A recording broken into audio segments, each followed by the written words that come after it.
What's going on YouTube? Miguel Rivera here, and I wanted to make a quick explanation or a how-to video on achieving that slow motion in real time look for your music videos. I'm sure you guys have seen it in a lot of music videos actually. Hang on. But there really isn't a lot of information online about how to achieve the look. I went through some forums and found a little bit of information, but I wanted to make a direct video, so if anybody's interested in trying it out in their music videos, they can come straight here and find out all their information. I'll be glad to answer any questions. I'm here to explain that, so cue the intro. I actually don't have an intro to my videos or my YouTube channel. I've been meaning to make one and just haven't had the time or the resources or the budget, so bear with me, but I'll be making one soon. I just wanted to clear that up. So the technique that I used in the music video is a very common trick called overcranking. Now, overcranking is very simple to understand. All it means is you're shooting in a faster frame rate than what's considered normal. And we're talking about frame rates, not shutter speed. Two completely different things. Now, what is normal? Normal is anything 24 frames a second, 30 frames a second, what most major films are shot in. Keep in mind there is no right way that fits all circumstance, as different speeds and frame rates will yield a different result in the final look of the video. And in most cases you're going to be constrained by several different things. The artist's limitation to keep up with the speed of the song and the limitations of the camera you're using. I'm fortunate enough to be shooting on the Panasonic Lumix GH4, which is what I'm currently using now, and that's what I use in the music video. And there is an awesome feature in this camera called variable frame rate. Now what that does is allow me to manipulate what frame rate I want to shoot in, which came in very handy in the process of making my music video. Another rule to keep in mind is the 180-degree rule, which I implemented in my music video. Now this rule, it's not law by any means, but it's just a good rule of thumb to follow. If you want to learn more about the 180-degree rule, just Google it, there's plenty of information. But to keep it very basic, your shutter speed is going to be set to double of what your frame rate is set to. So if you're shooting in 24 frames a second, your shutter speed is going to be a 50th of a second. If you're shooting in 30 frames a second, it's going to be a 60th of a second. Just find the closest shutter speed that matches double of what your frame rate is set to. And the reason why I follow this rule is to have that smooth slow motion in transitions, because I know you guys have seen those videos where the slow motion's really choppy. You don't want that. Following the 180-degree rule will help with that smooth, nice buttery slow motion. Now the reason why I wanted to try this technique out is because I watched a music video by the band Coldplay called Yellow, and I'll show the clip like right here somewhere. As you can see in the music video, Chris Martin, the vocalist, is singing the song in slow motion, or at least it looks like it's perceived in slow motion, but it's on time with the music. What the director of that music video did was apply the overcranking technique and then took it a step further. We now know that overcranking, along with the 180-degree rule, allow for very smooth slow motion. However, you want the footage to match the song in terms of speed so it can be on time with the rest of the video and the music. So what you'd have to do in this case is speed up the tempo of the song by the percentage in which you've overcranked the footage and have the artist perform it at that speed. Kind of confusing, I know, just bear with me.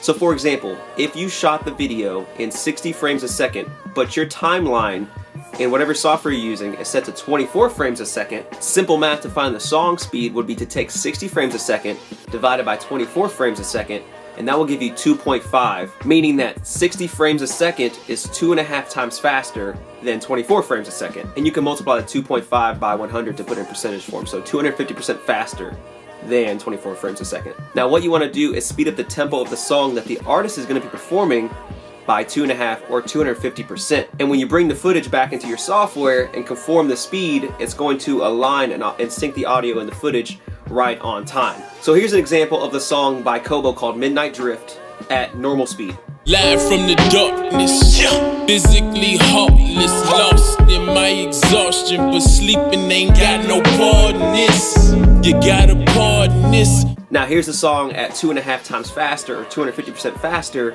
if I were to shoot the video at 60 frames a second.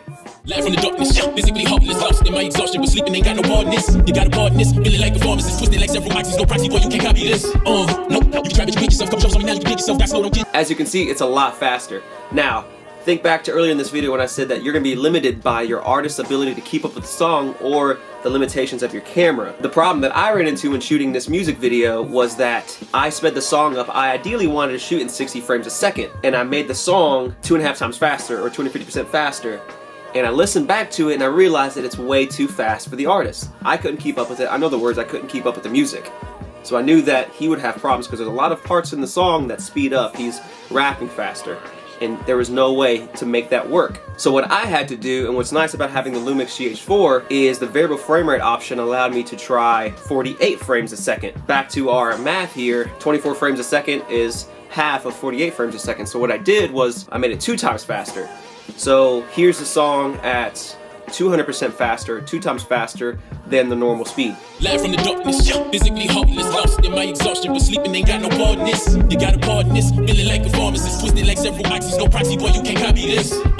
So as you can hear, that was a little more doable for the artist. So what I then did was take that footage, drop it into my timeline, which is set to 24 frames a second, conform the speed, and it matched up beautifully. So the final result looks like this. My Beamer, Benz, a Bentley, Kobo called me 50. Got that many shots, I let it pop until it's empty.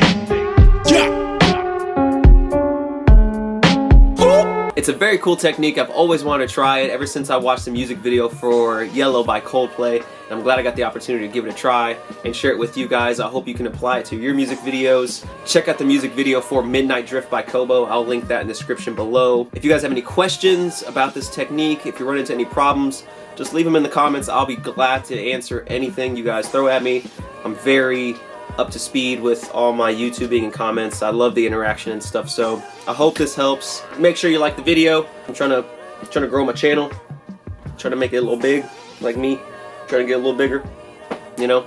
So I appreciate it. I'll see you guys in the next video. Keep in mind there is no right way that fits all circumstance, as different spreeds. Keep in mind there is no right way that fits all circumstance, as different speeds and framework.